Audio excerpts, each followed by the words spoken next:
오늘은 종교개혁 503주년을 맞이하는 날이며 우리 가향교회가 시작되는 창립일입니다. 1517년 10월 31일 아구스티누스 수도회 소속 마틴 루터가 비텐베르크 대학교회 정문에 교황청의 면벌부 판매의 부당함과 로마 교회의 전횡을 알리는 95개의 논제를 내건 날로부터 딱 503년이 되었습니다. 루터는 이 일로 인해 끝내 로마 가톨릭으로부터 파문당하였고 쫓기는 신세가 되었으며 화형의 위협에 시달려야 했습니다. 현존하는 모든 개신교 교파들이 루터의 영향을 받았음을 부인할 수 없고 루터의 가르침을 직접적으로 계승한 교파가 바로 루터 교회입니다. 이 면벌부라는 용어는 오랫동안 면죄부로 사용되었는데 사실 지금도 면죄부라 더 많이 사용되고 있습니다만 학계에서는 중세 신학에서 이 증서를 죄를 사해주는 것이 아니라 죄에 따르는 벌을 면해주는 효능을 갖기 때문에 면벌부가 맞는 표기라는 것이죠. 중세 말기 교황청 재정이 부실하고 무엇보다 당시 베드로 대성당을 건축하면서 건축비 충당이 어려워지자 교황청에서는 벌을 면제받기 위해서는 기도, 선행과 더불어 헌금의 중요성을 강조하게 되었습니다. 그리고 죄가 사면되었음을 증명하는 면벌부까지 판매하게 되는 상황이었습니다. 이 면벌부는 11세기 프랑스 남부에서 처음 사용되었는데 교황 식스투스 4세는 이미 죽어 연옥에 있는 자들에게까지 면벌부가 유효하다고 선포함으로써 면벌부 판매를 부채질하였습니다. 연옥은 로마 가톨릭에서 죽은 영혼이 천국에 가기 전 가는 곳으로 생전에 지은 가벼운 죄들을 씻기 위해 일시적으로 머문다는 중간 단계 장소를 가리킵니다. 천국으로 가기에는 자격이 좀 부족하고 그렇다고 지옥에 갈 정도로 큰 죄를 짓지는 않은 영혼을 위해 마련되었다고 합니다. 그러나 개신교에서는 연옥이 성경에 근거하지 않고 구원의 개인의 공덕이 개입된다는 이유로 인정하지 않지요. 루터가 있던 독일에서도 마인츠의 대주교인 알베르트가 고위 성직 임명을 받기 위해 교황에게 뇌물을 상납하려고 푸고 가문에 빚을 지자 그 빚을 갚으려고 면벌부 판매에 열을 올려 무리를 빚고 있었습니다. 게다가 면벌부를 판매하던 도미니쿠스의 수도 승인 테첼도 면벌부 판매를 위해 온갖 비신학적 주장으로 민심을 혼란하게 하였습니다. 이런 배경에서 종교개혁이 촉발된 것이죠. 95개의 반박 논제 중 면벌부와 관련한 몇 개만 소개하면 제6조 교황은 신의 용서를 확정하는 이외에 어떠한 죄도 용서할 수 없다. 제20조 교황이 모든 벌을 면제한다고 선언한다면 그것은 진정한 의미에서의 모든 벌이 아니라 단지 교황 자신이 내린 벌을 면제한다는 것뿐이다. 제36조 진실로 회개한 그리스도인은 면벌부가 없어도 징벌이나 죄에서 완전히 해방된다는 것이다 입니다. 교회개혁의 오해 세 가지가 있는데요. 루터의 55개의 논제로부터 촉발된 종교개혁에 대한 몇 가지 오해가 있었죠. 첫 번째 오해는 종교개혁이라는 용어입니다. 우리는 16세기 개혁운동을 흔히 종교개혁이라고 말하지만 이것은 당시 교회의 제도와 신학에 대한 개혁운동이었으므로 교회개혁이라고 해야 합니다. 우리가 종교개혁이라고 부르게 된 것은 일본의 영향 때문입니다. 일본에서는 영어의 리포메이션을 종교개혁이라고 번역하였습니다. 우리는 일본을 통해 서양 사학을 배웠으므로 16세기 교회개혁운동을 종교개혁이라고 부르게 된 것이지요. 우리나라에서 교회사를 가르친 첫 인물은 호주 선교사였던 왕길지였는데 그는 종교개혁사를 다시 태어난다는 의미의 교회 갱생사라고 불렀습니다. 이런 점들을 고려해 볼 때 교회개혁이라는 표현이 합당한 표현이라는 것이지요. 종교개혁에 대한 두 번째 오해는 개혁을 단순히 교리적인 개혁운동으로만 생각하는 경향이 있습니다. 사실 16세기 교회개혁운동은 교리적인 개혁만이 아니라 영적 부흥운동 혹은 영적 쇄신운동의 성격이 강했습니다. 교회개혁운동이 상당한 박해 속에서도 계속될 수 있었던 것은 신앙적 삶에 동력을 주는 영적 부흥의 성격이 있었기 때문입니다. 교리적인 개혁인 영적 쇄신운동에 의해서 뒷받침되지 않으면 그것은 이념화 혹은 이데올로기화 되기 쉽고 반대로 영적 부흥운동이 건전한 교리적 기초를 지니지 못하면 신비주의적 혹은 주관주의적 운동으로 전락할 위험이 있습니다. 그러므로 가장 이상적인 교회개혁은 교리적 개혁과 영적 부흥의 성격을 동시에 지녀야 하는데 이런 점에서 16세기 개혁은 교회사에서 매우 중요한 사건이라 하겠습니다. 종교개혁에 대한 세 번째 오해는 16세기 개혁을 16세기의 역사적 사건으로만 이해하는 것입니다. 교회개혁은 오늘의 현실과 무관하다는 생각 말이죠.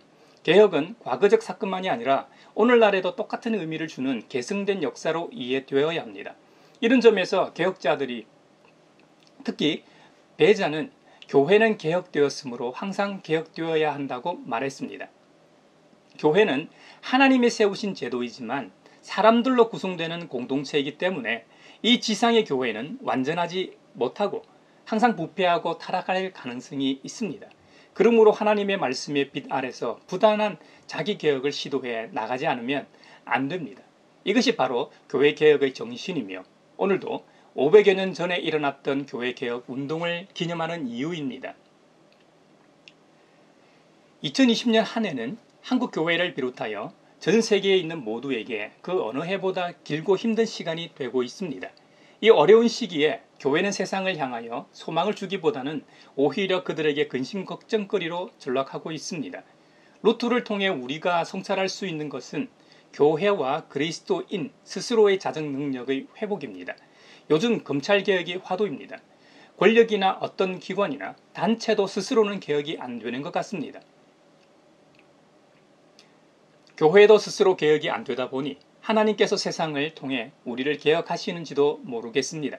하나님께서 나단 선지자를 통해 주셨던 사무엘하 7장 14절에 나는 그에게 아버지가 되고 그는 내게 아들이 되리니 그가 만일 죄를 범하면 내가 사람의 매와 인생의 채찍으로 징계하겠다고 하셨습니다.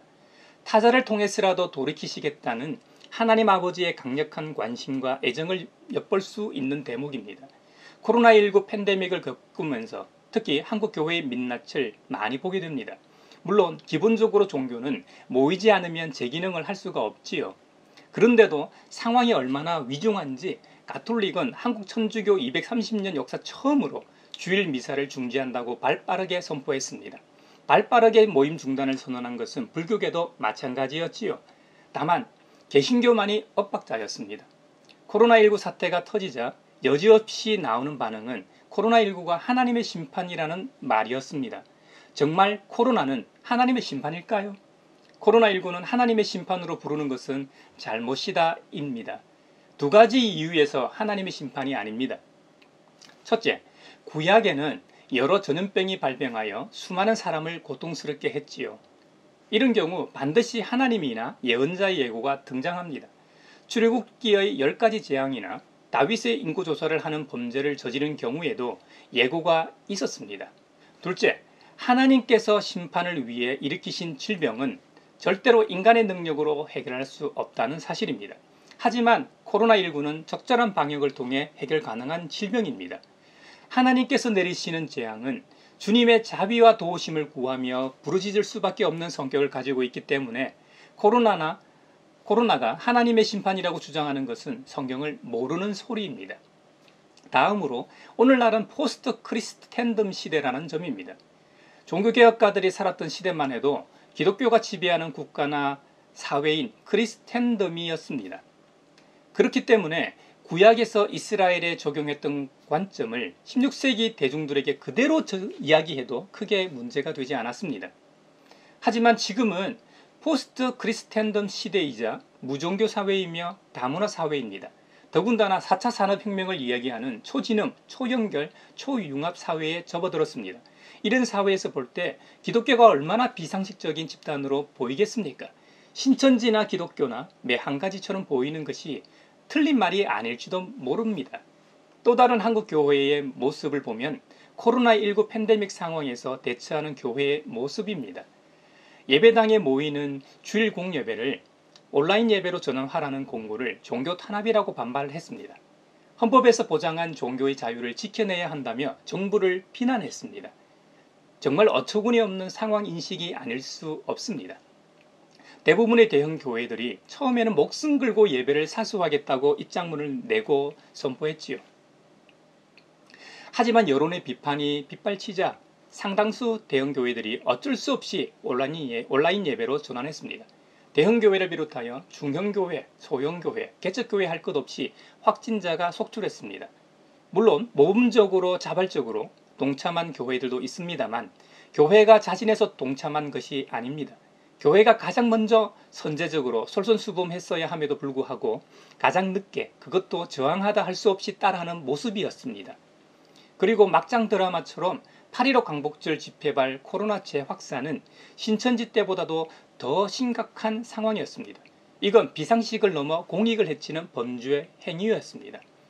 너도 걸려봐라면서 침뱉는 모교의 신도도 있고, 방역을 방해하기 위해 휴대폰을 끄라든지 신용카드를 사용하지 말라고 한다든지 정말 심각한 수준이었습니다. 이건 교회가 아니라 범죄 조직단체로 보였습니다. 100년 전 니체가 신은 죽었다고 말했습니다. 만약 우리가 하나님을 믿기는 하지만 세상 속에서 성도인 교회와 우리의 삶이 말씀과 다른 방향으로 걷고 있다면 신은 죽었다는 니체의 주장은 맞는 말이 될지도 모릅니다.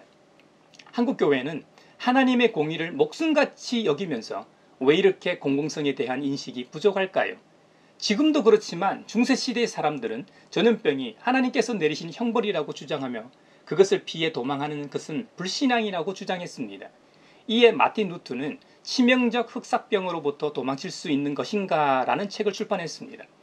그 책에서 루트는 경솔하고 분별 없이 하나님을 시험하고 죽음과 흑사병에 대처하는 모든 수단을 무시하는 사람들에 대해 반론을 제기하며 이렇게 권면합니다. 약을 먹어라. 집과 마당과 거리를 소독하라. 사람과 장소를 피하라. 나는 소독하여 공기를 정화할 것이고 약을 지어 먹을 것이다. 나는 내가 꼭 가야 할 장소나 꼭 만나야 할 사람이 아니라면 피하여 나와 이웃 간의 감염을 예방할 것이다. 혹시라도 나의 무지와 태만으로 이웃이 죽임을 당하게 해서는 안 되기 때문이다. 여러분, 종교개혁자의 모습이 바로 공적 책임을 가지고 있는 교회와 성도의 참 모습입니다. 물론 종교개혁은 하나님의 경륜이지만 종교개혁자들의 이러한 공공성, 공적 책임의식이 있었기 때문에 종교개혁이 성공할 수 있었던 겁니다. 이 외에도 교회에는 개혁하고 쇄신해야 할 문제가 산적해 있습니다. 교회의 물량화, 양극화, 목회자의 질적 저하, 교권 쟁탈, 교단 정치의 파행, 교회의 세습화, 교회의 정교유착, 기득권화, 반공주의와 통일에 대한 대안 부족, 안티기독교와 이단 기독교의 등장 등 오늘날 당면한 위기는 한둘이 아닙니다. 16세기 교회 개혁의 서막을 알렸던 에라스무스가 제창한 에드 폰테스, 즉 근원으로 돌아가야 한다는 이 외침은 그 어느 때보다 지금 절실한 것 같습니다. 오늘 본문들은 이런 점에서 근원으로 돌아가야 할 한국 교회와 그리스도인인 우리에게 거울이 됩니다. 2000년 전 이스라엘 당시 율법에 정통한 랍비요, 유대의 최고 중앙의결기구이며 최고 재판소이기도 했던 사네드린 공회는 당시 의장인 대제사장과 70인의 의원으로 구성되었습니다. 치안을 위한 범인 체포권까지 가진 막강한 이들이었습니다. 이 핵심 지도자 중에 하나가 바로 니고데모였다는 말입니다. 예수님과 니고데모와의 실제 대화는 요한복음 3장 1절에서 21절입니다. 본달락은 당시 유대인의 중심 세력이었던 바리새인들의 율법주의의 허구를 밝히고 하나님 나라는 오직 중생을 통해서만 들어갈 수 있다는 기독교 핵심 진리를 밝히는 중요한 내용을 담고 있습니다. 니고데모는 예수님을 향하여 랍비라고 부릅니다. 당시 신분적으로 공식 랍비였던 니고데모가 30 정도 된 젊은 청년을 향하여 랍비님이라고 호칭합니다. 당시 랍비가 되려면 우선 랍비로서의 정규 교육 과정을 밟아야 했고 나이도 40세가 넘어야 가능했습니다. 예수님의 이 조건에 하나도 해당 사항이 없었습니다. 그럼에도 불구하고 니고데모가 예수님을 랍비라고 부른 것은 그가 열린 마음의 소유자였고 소통할 자세가 된 인물이라는 것을 보여줍니다. 요한복음 3장 이전에 예수님의 공생의 첫 이적인 가나의 혼인잔치에서 물을 포도주로 만드신 사건과 성전 정화 사건을 통해 이미 알고 있었기 때문일 겁니다. 니고데모는 자신의 사회적 신분과 관계망을 통해 이미 예수님에 대해 정보를 수집했겠지요. 대부분의 직관적으로 범상치 않은 인물임을 깨달았을 겁니다. 또한 그는 바리새인이긴 했지만 진정으로 진리와 영생에 목말라 했던 인물이었던 것 같습니다. 그래서 그가 예수님께 찾아와 고백하기를 랍비님, 우리는 선생님이 하나님께로부터 오신 분임을 압니다. 하나님께서 함께 하지 않으시면 선생님께서 행하시는 그런 표징들을 아무도 행할 수 없습니다. 라고 했던 것이죠. 그렇다면 과연 니고데모는 영생을 찾았을까요? 과연 회심했을까요? 요한복음 7장에 보면 예수님께서 초막절을 지키기 위해서 성전에 올라가신 장면이 나옵니다. 예수님을 따르는 많은 무리들 사이에 대제사장들과 바리새파 사람들이 예수님을 잡고자 성전 경비병들을 보냈습니다. 그러나 그 경비병들이 빈손으로 돌아와 보고하기를 그 사람이 말하는 것처럼 말한 사람은 지금까지 아무도 없었습니다. 이에 바리새인들이 이렇게 답합니다. 너희도 미혹된 거 아니냐? 지도자들이나 바리새파 사람들 가운데서 그를 믿은 사람이 어디에 있다는 말이냐? 율법을 알지 못하는 이 무지렁이들은 저주받은 자들이다 라고 말하죠. 바리새인들 중에 한 사람이 반론을 제기합니다. 그들 가운데 한 사람으로 전에 예수를 찾아간 니고데모가 그들에게 말하였다. 우리의 율법으로는 먼저 그 사람의 말을 들어보거나 또 그가 하는 일을 알아보거나 하지 않고서는 그를 심판하지 않는 것이 아니요. 이렇게 예수님을 변호하는 사람이 바로 전에 예수님을 찾아왔던 니고데모라고 기록하고 있습니다. 또 예수님께서 십자가의 순환을 받으시고 숨지셨을 때 예수님을 장례하기 위해 빌라도에게 예수님의 시신을 거둘 수 있도록 청하는 장면이 요한복음 19장에 나옵니다. 요한복음 19장 38절에서 40절에 보면 그 뒤에 아리마대 사람 요셉이 예수의 시신을 거두게 하여 달라고 빌라도에게 청하였다. 그는 예수의 제자인데 유대 사람이 무서워서 그것을 숨기고 있었다. 빌라도가 허락하니 그는 가서 예수의 시신을 내렸다.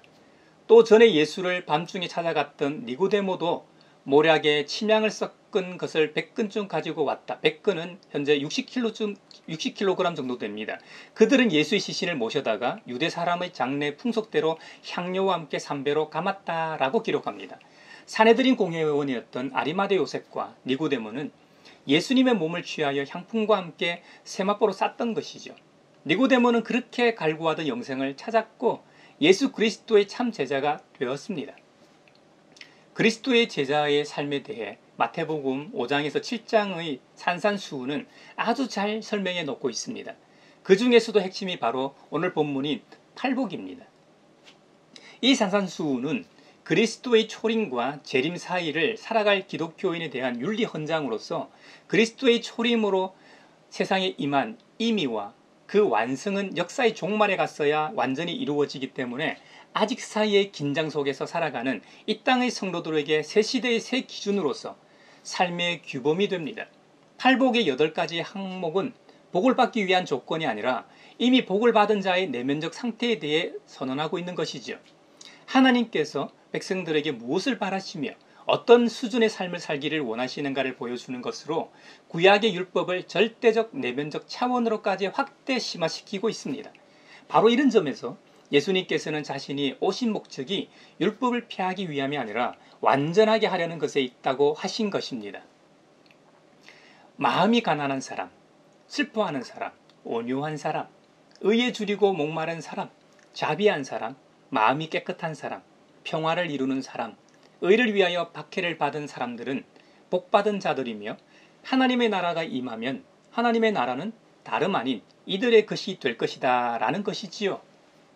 산산수훈의 의는 내면적인 것이지만 인간의 내면에서 자연적으로 솟아나는 것이 아니라 그 의가 결핍된 자신을 깨닫고 목말라 하며 하나님께 구할 때 위로부터 부어지는 믿음의 의입니다. 따라서 천국의 시민된 성도들은 팔복의 기준에 비추어 진정한 의가 결핍된 자신의 내면을 살피며 목말라 하는 자의 심정으로 하나님 앞에 나아가서 의를 구하며 하나님께로부터 받는 그 의를 힘입어 삶의 현장에서 의의 열매를 맺어 나가는 자들이 되어야 하겠습니다. 그리고 믿음의 선한 싸움과 여정이 끝나면 계시록 7장의 기록처럼 하나님의 보좌 앞에서 우리 주 예수 그리스도처럼 흰 두루마기를 입고 지상교회에서 그렇게 소망하던 저 하늘나라 교회에서 영원토록 하나님을 찬양하고 예배하게 될 것입니다. 계시록 7장에서는 흰 두루마기는 순교자들이나 큰 환난을 겪어낸 사람들에게 주신 것이라고 기록합니다. 예수 그리스도께서 온갖 핍박과 죽음으로 승리하신 것처럼 하나님의 백성들의 핍박과 죽음 또한 승리라는 관점에서 순교라고 거룩한 상징이라는 겁니다. 그래서 교보 터툴리아는 순교는 교회의 씨앗이라고 한 것 같습니다. 이때 주어지는 상을 사도 요한을 통해 말씀하십니다. 이 지상에서 그렇게 뵙고 싶었던 우리 주님을 대면하게 된다는 겁니다. 그리고 다시는 줄이지 않고 목마르지도 않고 해나 그 밖에 어떤 뜨거운 기운도 괴롭게 하거나 상하게 하지 못한다는 거예요. 팔복에는 세속적 현실에서는 모든 인간이 불행이라 생각하는 것들을 복으로 규정하고 있었는데 종국에는 이것들이 진짜 복이 되었네요. 그리고 우리 예수님께서 친히 우리의 목자가 되셔서 생명의 샘물로 인도하신다는 겁니다. 유행가 가사처럼 저 푸른 초원 위에 그림 같은 집을 짓고 사랑하는 우리 주님과 함께 하는 그림 말입니다. 생명의 샘물은 생명의 근원이신 하나님 자신을 의미합니다. 생명을 주신 창조주께로 돌아가면 물론이고 그분과 함께하기에 목마를 수가 없지요. 이것은 하나님의 온전하고 완벽한 보호를 경험하게 된다는 의미입니다. 그리고 하나님께서 우리의 눈에서 눈물을 말끔히 씻어 주신다는 것은 이 땅에서의 모든 수치를 위로하시고 제거하신다는 의미입니다. 그렇다면 저와 여러분이 교회 개혁가들처럼 그리고 히브리서 11장 믿음장에 나오는 믿음의 선배들처럼 못할 이유가 없습니다. 성경이 이렇게 우리에게 증언하고 있고 구름같이 둘러싼 허다한 증인들이 믿음의 경주장에 서 있는 우리를 향해 응원하는 소리가 들리지 않습니까? 이제부터라도 저와 여러분이 말씀대로 살도록 해봅시다. 나로부터 시작하여 주님의 몸된 교회는 개혁되고 쇄신될 겁니다. 질병에 감염되면 그 부위로부터 시작하여 확산되는 것처럼 선한 영향력도 작은 데서 시작하여 조금씩 변화를 일으킬 겁니다. 그리할 때 주님의 몸된 교회도 주님께서 원하시는 모습으로 바로 세워져 갈 겁니다. 오늘날 한국 교회의 모습을 보는 사람들, 교회 안에서나 밖에서나 적지 않은 사람들이 개탄합니다. 우리가 안티 기독교 사이트에 떠도는 글들이나 댓글을 찾아보지 않아도 우리의 눈과 귀를 억지로 막지 않는 이상 매스컴이나 유튜브 등에서 현 상태가 들려옵니다. 심지어 개독교라고까지 하지요. 16세기 교회개혁의 첫째 구호는 오직 성경이었습니다. 성경의 가르침은 교회개혁의 토대이자 출발점이었습니다. 종교개혁가들은 성경이 가는 곳까지 가고 성경이 멈추는 곳에 멈춘다는 원리로 살았습니다. 오늘부터 시작되는 가양교회 역시 매 순간 성경에서 시작하고 성경에서 멈추는 교회가 될 것입니다. 또한 하나님의 말씀은 다양한 통로를 통해 옴을 명심합시다. 내가 그릇될 수도 있다는 겸허한 자세를 견지할 때 우리와 다른 타자들을 이해하고 함께 살아갈 수 있습니다. 아마도 사내들인 공회원이요 율법에 정통한 바리새인이었던 니고데모가 영적인 목마름으로 예수님을 찾아왔던 것은 아마도 종교적 올바름이 아니라 창조주 하나님께서 빚으신 아름다운 인생으로서의 삶을 회복하고 싶었기 때문일 겁니다. 가양교회의 목회자인 저는 말씀대로 목회하고 가양교회의 성도는 말씀대로 신앙생활하는 저와 여러분이 되어 우리 모두 함께 창조주 하나님께서 빚으신 아름다운 인생으로서 행복한 삶을 살아가시길 바랍니다. 가양이라는 교회명은 아름다울 가, 향기, 향, 아름다운 향기, 즉 그리스도의 향기를 의미합니다. 가양교회의 목회자인 저와 성도인 여러분이 그리스도의 향기, 사람 살리는 향기가 되어 이 세상이 좀 더 사람 사는 세상이 되었으면 합니다.